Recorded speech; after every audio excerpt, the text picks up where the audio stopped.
할렐루야, 성도 여러분, 어떻게 평안하셨습니까? 예, 오늘 우리가 그동안 말씀을 전하고 있는 제목이 우리가 이제 축복에 대한 묵상에 대해서 말씀을 전하고 있습니다. 예, 오늘은 벌써 5번째 시간이 되었습니다.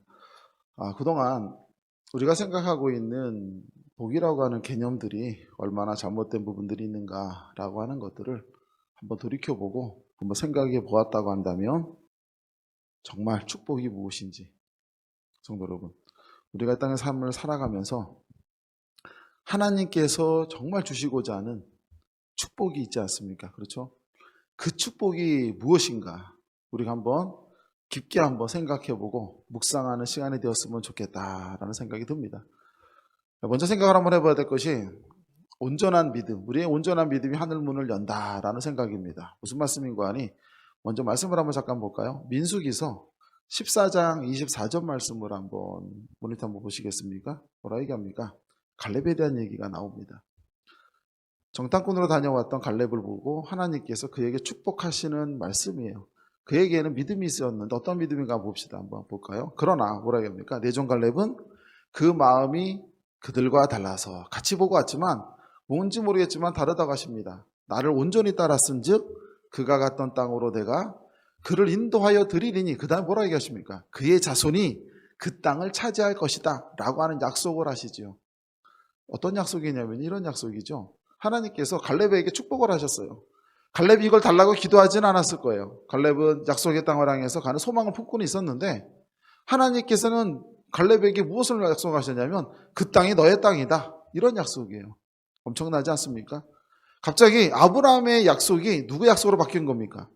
갈렙의 약속으로 바뀌어버린 순간이죠. 이제 하나님이 갈렙에게 축복이 무엇인가를 보여주셨는데 너의 온전한 믿음이라고 하는 것, 그 온전함이라고 하는 것 때문에 하나님이 그걸 보시고 축복의 열쇠를 주셨는데 그 열쇠는 바로 무엇인가 하니 하늘문을 쏟아지게 하는 그러한 복의 열쇠를 주셨다라고 하는 거거든요.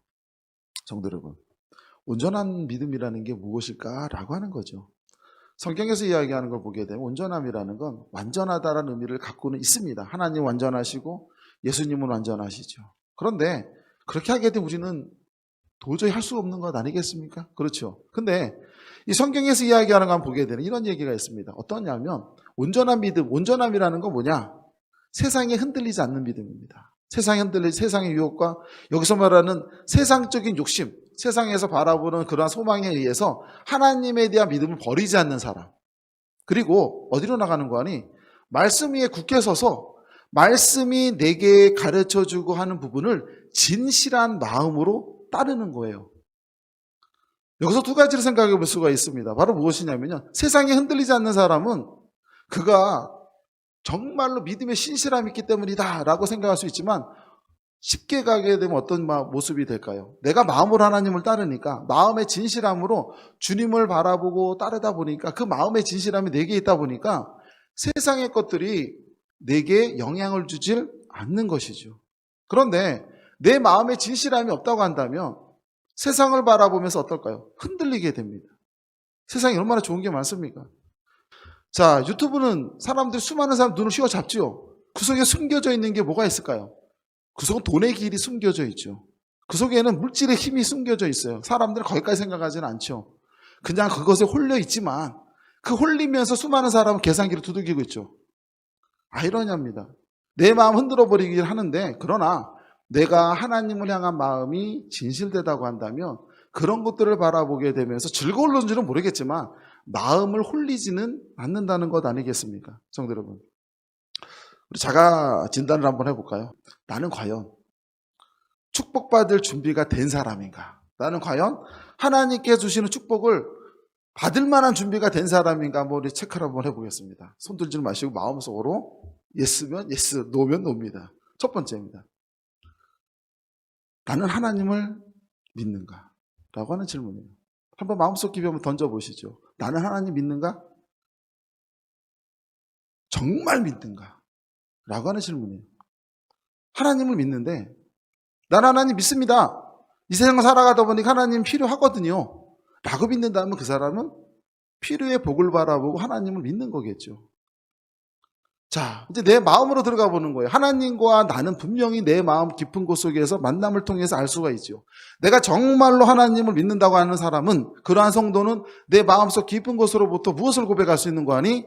하나님이 나의 정말 주십니다라고 하는 것을 다른 사람이 들으라가 아니라 하나님께서만이 아는 마음을 가지고 있겠죠. 정말 어려운 겁니다. 세상에 많은 교회가 있고요. 목회자들 정말 많지요. 하나님을 믿는 목사도 있지만 믿지 않는 목사들도 있을 거예요.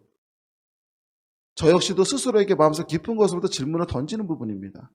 과연 너는 주일날 말씀을 전한다고 하면서 하나님을 정말 믿으며 말씀을 전하는가?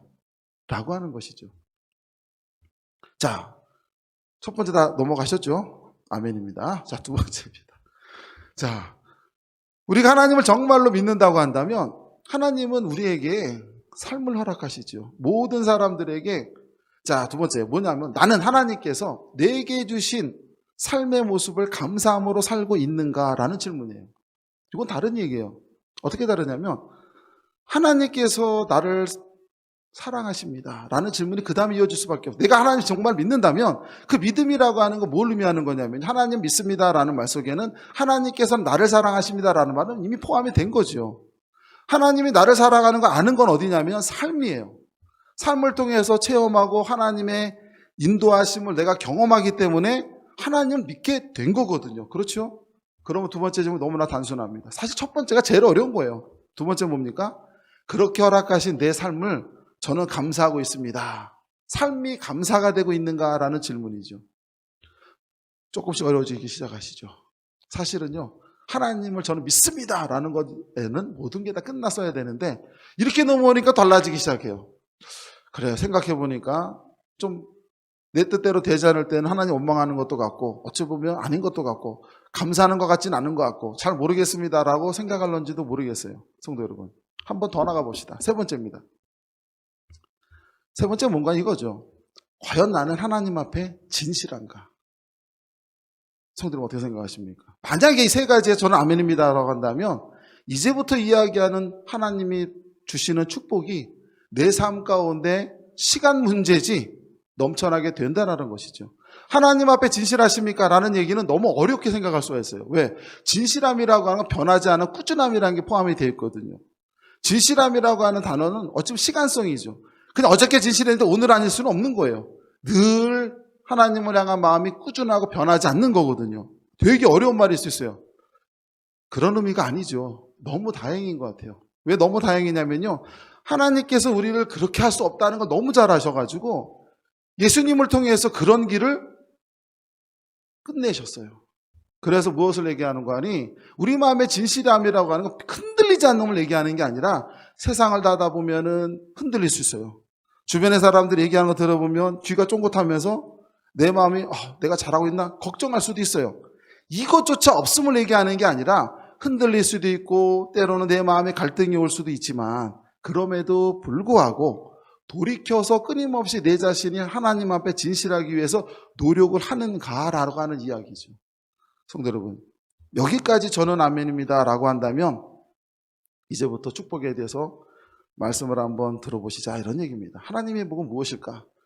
제가 목회를 하면서 하나님의 복을 무엇일까라고 생각을 했을 때 저희가 생각한 하나님의 축복의 모습은 무엇이냐면요, 그냥 주시는 복이 아니고 하늘 문을 열고 그냥 부어주는 복도 안 되고요. 어떻게 한다고요? 쏟아 부으시는 축복이에요. 이게 하나님의 축복이라고 저는 믿고 체험했고 목회하면서 많은 이들이 그러한 복을 본 것을 보았고 목도했고 증인이거든요. 그래서 오늘 그 말씀을 전하고자 합니다. 성도 여러분, 하늘의 문을 열고 쏟아부는 축복이라고 하는 게 무엇일까요? 인생을 살아가다 보게 되면 사람들이 살아가는 삶의 모습들이 한 두 가지가 성경에서 나와 있는 것 같아요. 하나는 뭐냐면 내가 사는 삶의 모습을 그냥 지키려고 하는 사람이 있죠. 자, 고집스럽게 자기 삶을 지킵니다. 과거에부터 지금까지 살아왔던 삶의 모습들이 있는데 이 모양을 안 버려요. 지금까지 내가 왜 버리지 않냐면 사람은 자기 삶을 버리지 않는 이유는 믿지 않기 때문이에요. 세상을 믿지 않기 때문이고 사람을 믿지 않으면 누구만 믿냐면 나만 믿어요. 참으로 어렵죠. 자기가 잘못된 것도 알아요. 부족한 것도 아는데 자기밖에 믿을 수가 없어요. 왜? 믿을 리가 아무도 없다 보니까 차라리 내가 믿고 내가 무너지고 내가 안 되는 게 차라리 낫거든요. 끊임없이 내 삶을 지키려고 하는 사람들의 모습들이 성경에 나와 있습니다. 고집스럽습니다.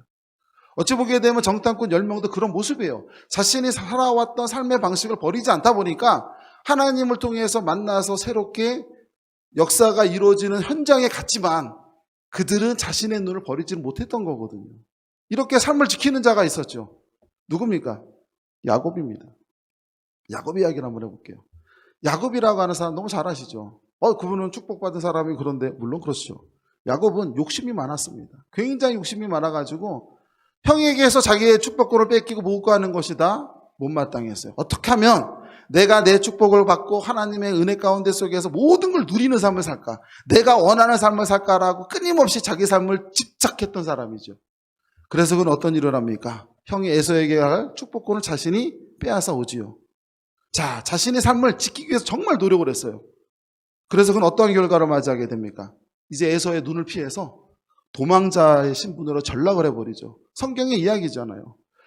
그는 에서를 피해서 이제 멀리 도망을 갑니다. 왜? 붙들리면 죽게 생겼으니까. 아버지 축복권을 자기가 뺏어갔거든요. 그래서 그는 멀리 도망자의 삶을 택하게 됩니다. 왜? 그것은 바로 무엇이냐면 지키는 자의 인생을 살다가 자신도 모르게 새로운 인생을 만나게 돼요. 그 인생은 바로 뭐냐면요, 애축 불가능한 인생이에요. 도망자 인생을 어떻게 예상합니까? 그가 앞으로 가서 어떤 일이 벌어지는지 알 수가 없어요. 어떤 인생이 나타나는지 아무것도 몰라요. 아버지 이삭이 큰 거부였고 부자였던데 그 삶에서 평안하게 살다가 어느 날 갑자기 거지가 되고 도망자가 된 신세예요. 그렇게 떠나버린 게 누굽니까? 야곱이죠. 그렇게 그는 그의 인생을 시작을 하죠. 원해서가 아닙니다. 그러나 성경에서 이야기하고 있는 것은 뭐냐면 그렇게 시작했던 야곱의 인생은 아이러니하게도 하나님의 품 안으로 들어간 인생으로 변화버린 거예요. 놀라운 은혜죠. 두 번째는 어떤 삶의 모습일까요? 삶을 지키는 모습이 아니라 내게 열어주시는 하나님의 삶을 살아가는 자예요. 이런 자가 축복이죠. 야곱은 그런 인생이 열렸어요. 자기가 원해서 열린 건 아닙니다. 그냥 어쩔 수가 없었는데 그렇게 나갔던 길 가운데 하나님께서 열어주신 길이 있는데 도망자 인생이죠. 그때 야곱이 자신의 인생을 시작하면서 하나님께 기도했던 것이 성경에 나와 있습니다. 한번 찾아볼까요? 창세기 28장 20절로부터 21절 말씀입니다. 한번 보시겠습니까? 그 20절에 뭐라 얘기합니까? 야곱이 뭐 한다고요? 하나님께 기도합니다. 자신의 인생이 얼마나 처량하겠습니까? 미래가 없어요. 기도하면 뭐라 얘기합니까? 선하여 이르되 하나님이 나와 함께 계셔서 내가 가는 이 길에 나를 지키시고 먹을 떡과 입을 옷을 주시고, 이거 쉽게 얘기하면 무슨 얘기예요? 굶어 죽게 생겼으니까, 그잖아요. 머물 장소도 없고 어떻게 될런지 앞길을 알 수가 없는 이 삶을 시작을 하는데 하나님께서 나를 지켜주셔가지고 저로 하여금 사람 만나 도둑들 만나서 생명이야 뺏어가진 일이 없게 해주시고 굶지 않게 해주시고 제발 입을 것도 입고, 어떤 얘기예요? 가장 기본이잖아요. 야곱은 이걸 구한 거예요. 자기 인생에서 보이는 게 없으니까. 21절 뭐라 얘기합니까? 내가 평안히 아버지 집으로 돌아올 수 있도록 도와달라고. 그러면 뭐가 된다고요? 하나님께 나의 하나님이 되실 것입니다. 어떻습니까? 하나님이 그러셨을 것 같아요. 야, 이 정도는 나에게는 쉽단다. 그러셨을 것 같아요. 그죠? 뒤집어서 얘기하면 뭐냐면요, 야곱에게 이 정도 절박했다라는 거죠. 야곱의 인생이 이렇게 시작을 한 거예요. 도망자의 인생을 야곱이 시작해서 이러한 기도를 하나님께 올리거든요. 이렇게 기도를 올리고 그의 인생이 시작이 되죠. 어떤 인생이? 하나님께서 주셔서 살아가는 인생을 그의 삶 속에서 시작을 한다는 것이죠. 그렇게 시작을 했는데 이제 시간이 지납니다. 오늘 축복에 대한 얘기니까. 자, 시간이 지나서 다시 이제 야곱이 때가 되어서 어디로 옵니까? 고향 땅으로 돌아올 때가 있었겠죠. 그때 야곱이 어떻게 변했나 볼까요? 말씀을 한번 보시죠. 창세기 32장 10절 말씀입니다. 자, 볼까요? 뭐라 얘기합니까? 나는 주께서 주의 종에게 베푸신 모든 은총과 모든 진실하심을 조금도 감당할 수 없사오나. 이건 무슨 얘기일까요? 자신이 살아왔던 인생에 대한 고백의 신앙 고백이에요. 야곱이 이렇게 인생 고백을 이야기하죠. 뭐라 얘기하는 거예요? 인생을 살아왔는데, 도망자로서 인생을 시작을 했는데 그 지금까지 지켜주시고 인도하셨던 하나님의 은혜가 돌이켜보니까 어떻다라는 거예요? 감당할 수가 없는 거예요. 그 은혜와 은총이라는 게. 자신은 이걸 기대하지 않았던 거예요. 자신이 기대했던 건 굶어 죽지 않고 제발 돌아오게 해달라고 그걸 기도했는데 하나님께서 그에게 베푸신 은혜가 상상을 넘어섰다라는 것이죠. 그 다음 볼까요? 아주 적절한 표현하죠. 내가 내 지팡이만 가지고 어떻게 했다고요? 요단을 건넜더니 지금은 어땠다고요? 두 때나 이루었나이다. 한 때도 아니고 어마어마한 무리가 두 때를 이루어서 고향 땅으로 금이 환양해서 들어오고 있는 거예요. 장왕급제에서 오듯이 그렇게 돌아오고 있는 거거든요. 그것을 야곱이 지금 성경 말씀에서 전하고 있는 거거든요. 성도 여러분, 축복이 무엇인가? 라고 물어본다면 축복은 바로 무엇일까? 바로 이게 축복이라는 거예요. 성경에서 우리에게 보여주는 축복의 모습은 하나님은 작지 않으십니다. 우리의 상상, 생각을 넘어서서 우리가 이해할 수 없는 정도까지 쏟아붓는 게 축복이거든요. 야곱에게 주신 하나님의 축복도 이랬다라는 거거든요. 그가 추측한 게 아니었어요. 상상한 게 아니었어요. 그러나 하나님께서는 그에게 모든 것을 부어주셨다라는 것 아니겠습니까? 성도 여러분. 우리가 인생을 살아가면서 가장 중요한 것은 무엇이냐면요. 축복된 삶을 나갈 때 정말 중요한 거는 과연 하나님께서 내게 주시는 길을 감사로 갈 수 있는가? 이게 제일 중요합니다. 축복의 열쇠라고 볼 수가 있겠죠. 이게 왜 중요하냐면 감사함으로 삶을 바라보는 사람은 안 보이는 게 보이지만 감사가 빠지게 되면 삶에는 보이는 게 없어요. 감사함이 빠지게 되면 모든 것에 미혹당하고 유혹당합니다. 우리가 이 나라 생활을 하다 보면 얼마나 수많은 얘기가 많습니까? 모든 얘기가 어마어마하잖아요. 근데 맨 마지막에 물음표 하나 걸잖아요. 뭐라고 얘기합니까? 그럼 다 잘 됐나? 그건 또 아니에요. 그렇잖아요. 수많은 얘기가 많이 돌아다니는데 그것이 중요하지 않다라는 걸 우리는 알고 있거든요. 정말 중요한 것은 바로 뭐냐면 하나님께서 내게 주시는 삶을 바라볼 때 감사로 나가는 사람들은 내 인생이 얼마만큼 하나님의 은총 가운데 이루어진다는 걸 알고 있는 것이죠. 그러나 감사함이 없다라고 한다 무엇이 나타나냐면 끊임없이 비교하게 되고 내 처지를 누군가 비교하게 되고 누구는 언제부터 어떤 길이 열렸는데 나는 아직도 이런 것 같고 내 자녀를 바라보고 아직도 먼 것 같고 끊임없이 비교하며 상처당하고 상처받고 사랑하는 이들을 핥히고 무엇이 보일까요? 인생에서는 아무것도 보이는 게 없는 거예요. 끊임없이 절망밖에 보이지 않는 것이죠. 그러니 하나님께서 주시고자 하는 삶의 길을 통해서 열려지는 축복이라는 게 보일 수가 없는 겁니다. 성도 여러분. 오늘 성경 말씀을 이 본문 말씀으로 왜 정했는가? 라고 한번 생각을 한번 해보게 되면 제가 한 사람에 대한 이야기를 한번 하려고 이 말씀을 본문으로 정했어요. 이분에게서 하나님께 주신 약속의 말씀이에요. 이분이 어떤 분인가 하니 한 부부가 있었어요. 이분이 1990년 초반대에 미국으로 건너오게 되었는데 거기에서 목장의 잡부로 일을 하게 되었어요. 자, 늙지 않은 나이지만 그렇게 한국을 정리하고 돌아온 사람에게는 그렇게 기쁨이 없을 거예요. 말 그대로 어떤 모습입니까? 한국을 도망치듯 온 거잖아요. 그렇게 도망치듯 이곳에 와서 머물러서 살게 되었는데 원래 이 목장주는 그렇게 와서 일하는 사람들을 잘 대우하지 않습니다. 자, 창고를 개조한 곳에서 삶을 살기 시작했는데 그곳에는 무엇이 많이 사는 거 아니? 원래 목장에 뭐가 많이 살 것 같습니까? 성도 여러분? 목장에는 자, 소와 양과 그 가축만 있는 건 아니고요. 쥐들이 많아요, 쥐들이. 그 먹을 게 많으니까 쥐들이 작은지 큰지 많은데 이 창고가 늘 손님으로 드나드는 게 이 쥐들이죠. 이곳을 생활하게 되었으니 어땠을까요? 인생에 보이는 게 있겠습니까? 보이는 게 없습니다. 보이는 게 아무것도 없으니까 생각하는 것 자체가 늘 긍정적이지 않죠. 내일이 없습니다. 희망이 없고 소망이 없어요. 어린 자녀들을 바라보는 것 자체가 한숨이에요. 왜? 부담이니까. 그렇게 삶을 살아가게 되었는데 자 이번에 교회를 다녔는데 교회를 와서 보니까 이 성도들이 만나보니까 참 가지각색이에요. 자기만 신세 한탄인 줄 알고 앉았는데 누굴 보니까 나보다 나이가 훨씬 많은 분인데 그분 인생을 들어보니까 이것도 역사예요. 또 어떤 분이 보니까 하신 분도 안정적인 사람이 아니에요. 무슨 얘기인지 아실 거예요. 그런 분도 앉아 계시고 가만 들어보니까 내 처지가 어떨까요?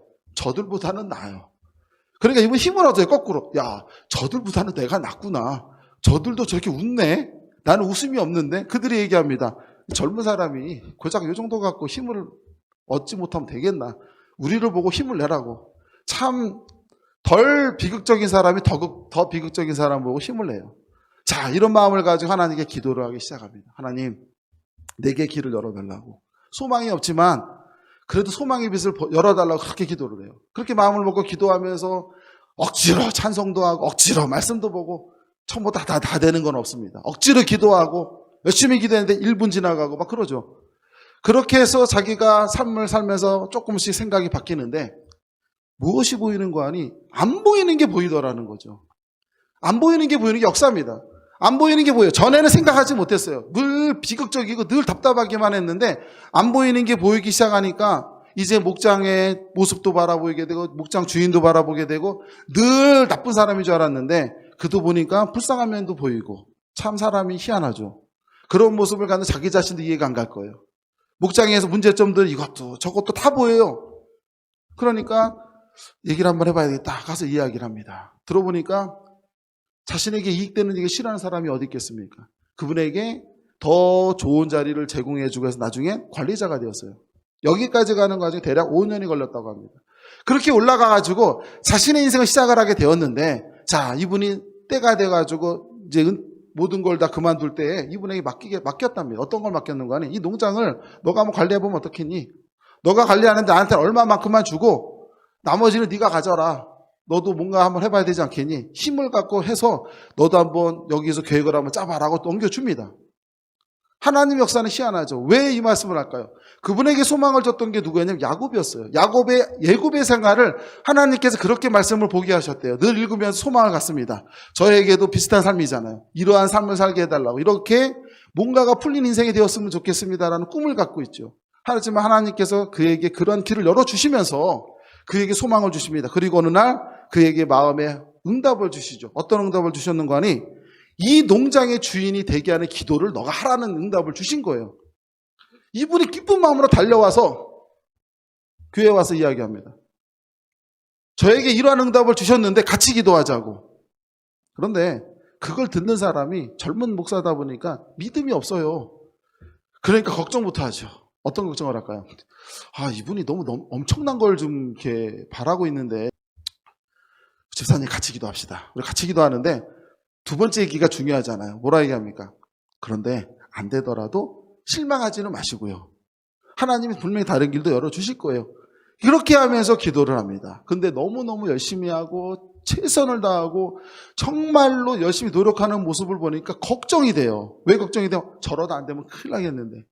걱정이 되니까 어떨까요? 기도를 더 하게 되죠. 하나님 저렇게 하는데 하나님 좀 도와달라고. 마음을 좀 이렇게 좀 길을 열어주시고 좀 하나님께 역사해 주셔서 도와달라. 그렇게 기도를 했더니 하나님의 마음에 응답을 주시고 뭐라고 응답을 주셨는가 하니 너는 믿고 기도하고 내가 어떻게 역사하는지 지켜만 봐라 라는 응답이에요. 성도 여러분 무슨 뜻입니까? 이루어 주신다는 거죠. 축복이 무엇인지를 알게 하셨던 사건입니다. 그 축복이라고 하는 게 내 상상을 넘어서서 이루어지지 않는 것조차도 하나님 은혜 가운데 이루어진다는 것까지는 바라보지 못했어요. 왜? 그런 체험이 없었으니까. 자, 사람의 마음은 사탄이 항상 유혹을 하죠. 시간이 지나가지고 점점점 부흥해지고 점점점 커가니까 이제 이 집사님 마음이 이런 마음이 들기 시작합니다. 야, 어느 날 갑자기 와가지고 늘 같이 지내는 사람이지만 야, 이제 내 거니까 그 다음 뭐가 있습니까? 계약이 끝났으니까 너 나가라. 이러면 큰일 나잖아요. 그때 그분에게 하나님께 주셨던 응답이 민수기 23장 19절 말씀이에요. 이 말씀을 한번 잠깐 보시죠. 민수기 23장 19절 말씀 한번 띄워주시겠습니까? 말씀 한번 보세요. 이 말씀은 너무 어렵고 깊은 이야기죠. 하나님은 사람이 아니시니 거짓말하지 않고 사람은 거짓말을 해요. 사람은 거짓말을 하고 자신의 이익을 위해서 거짓말하고 살기 위해서 거짓말하고 내가 어쩔 수 없이 거짓말해요. 그러나 하나님은 뭐라고 말씀하신 거 아니? 그렇게 거짓말하지 아니하실 뿐만 아니라 우리와 같은 인생을 살아가는 게 아니기 때문에 후회된 인생을 살지 않으세요. 그리고 뭐라 얘기합니까? 어찌 그 말씀하신 바를 행하지 않겠느냐? 또 반복하시죠. 뭐라 얘기하시는 거예요? 하신 말씀을 실행하지 않으시랴. 정말 반복을 하잖아요. 여기서 말씀하시고자 딱 하나예요. 하나님의 언약은 절대로 변화되지 않는다. 하나님의 언약은 절대로 이루어진다. 이 말씀이거든요. 이 말씀은 세 가지, 네 가지를 통해 가지고 강조하고 또 강조한 거거든요. 성도 여러분, 어느 날 그 농장주가 와서 그 사람과 같이 그 지역을 다 둘러보면서 이런 이야기를 했답니다. 뭐라고 하니? 땅은 자기 주인을 알아본다. 내가 둘러보니까 이 땅의 주인은 이미 너가 돼 있구나. 라는 얘기죠. 그러면서 그분이 이랬답니다. 내가 이곳에 거꾸로 투자를 하겠다고. 자기 땅인데 내가 투자를 하겠다고. 그리고 너가 사장에 대해서 한번 키워보고 나도 더 많은 이익을 얻었으면 좋겠다. 어떨까요? 주인이 된 거잖아요. 성도 여러분. 축복이 무엇일까? 우리가 질문을 던지죠. 우리가 이 땅을 살아가면서 원하는 축복은 딱 두 가지 길이 있을 거예요. 하나는 무엇이냐면 내가 원하는 삶을 살면서 얻기를 바라는 복의 길이 있어요. 우리가 명심해야 될 건 뭐냐면 이스라엘 백성들이 광야에서 40년이라는 긴 시간 동안 그들이 살아갔었을 때 하나님께서는 그들의 모두에게 그들에게 필요의 복을 주셨다라는 겁니다. 만나를 40년 동안 그들에게 똑같이 줬어요. 그곳에서 죽어간다 할지라도 다 줬어요. 여호수아와 갈렙만 사랑해서 주신 것이 아니라 모든 이들에게 주셨어요. 하나님께서는 우리를 어떻게 하신다는 거예요? 내게 필요한 복은 당연히 주신다라는 거예요. 근데 우리는 어떻게 생각하는 거 아니? 내게 필요한 복을 내가 생각하고 계획하고 받기를 원하고 그것이 복인 줄만 알고 그것이 축복인 줄만 안다라는 거죠. 그런 하나님은 말씀하시는 거예요. 뭐라고 말씀하시는 거예요? 이건 필요의 복이라는 거죠. 그래서 때에 맞게 모두에게 주신다라는 거예요. 그 다음에 중요한 것이 있죠. 바로 무엇입니까? 하나님의 언약의 축복. 정말 하나님께서 주시고자 하는 축복을 받은 이는 40년 광야 생활에서 딱 누구만 있습니까? 여호수아와 갈렙만이 살아 들어갔잖아요. 성도 여러분, 이게 중요하다는 겁니다. 왜 하나님을 믿는 그리스도인들이 삶을 살아가면서 왜 인생이 늘 바짝바짝 마른 인생이 되어집니까? 왜 하나님 믿는다고 하면서 왜 우리의 인생이 왜 괴롭고 힘이 들고 마른 가지처럼 모든 것들이 삶이 풀리진 않습니까? 이것은 깊게 바라봐야 된다는 겁니다. 우선 첫 번째는 뭘까요? 하나님을 믿지 않기 때문이에요. 하나님을 믿지 않기 때문에 하나님은 그를 사랑하기 때문에 그에게 마른 가지를 주시는 거예요. 어려운 얘기죠. 왜 그럴까요? 하나님이 사랑하시기 때문에 그가 원하는 대로 모든 걸 누리게 되면 하나님을 왜 믿습니까? 하나님께 다가올 이유가 없는 것이죠. 우리 인생이라는 게 그런 거잖아요. 근데 우리 너무 피상적으로 본다라는 거죠. 삶이 그렇다라는 거죠. 하나님께서 우리에게 주신 삶의 모습은 이 정도로 무섭고 축복의 길이라는 거예요. 그래서 우리가 바라볼 때 무엇일까요? 진실된 마음으로 하나님을 믿고 그 가운데서 복된 길을 가야 되잖아요. 성도 여러분, 우리는 진실한 마음을 한번 가져봤으면 좋겠어요. 하나님 앞에 진실했으면 좋겠습니다. 진실한 마음 하나님께 나가고 흔들릴 때고 괴롭고 하더라도 하나님 앞에 다시 돌아와서 하나님, 내가 진심으로 하나님을 섬기기를 원합니다. 진실로 하나님께서 내게 주시는 길을 진실한 마음으로 가기를 원합니다. 그렇게 기도하면서 간다면 하나님께서 우리에게 축복이 무엇인지를 우리 삶 가운데 부어주지 않으시겠습니까? 아무쪼록 성도 여러분, 한 주간 생활하실 때 축복이 무엇인지, 하나님을 어떻게 믿어가는 게 축복의 길로 나아가는 길인지를 한번 묵상하시면서 더 깊어지시는 우리 한국교회 성도 여러분 다 되시기를 주님의 이름으로 축원합니다.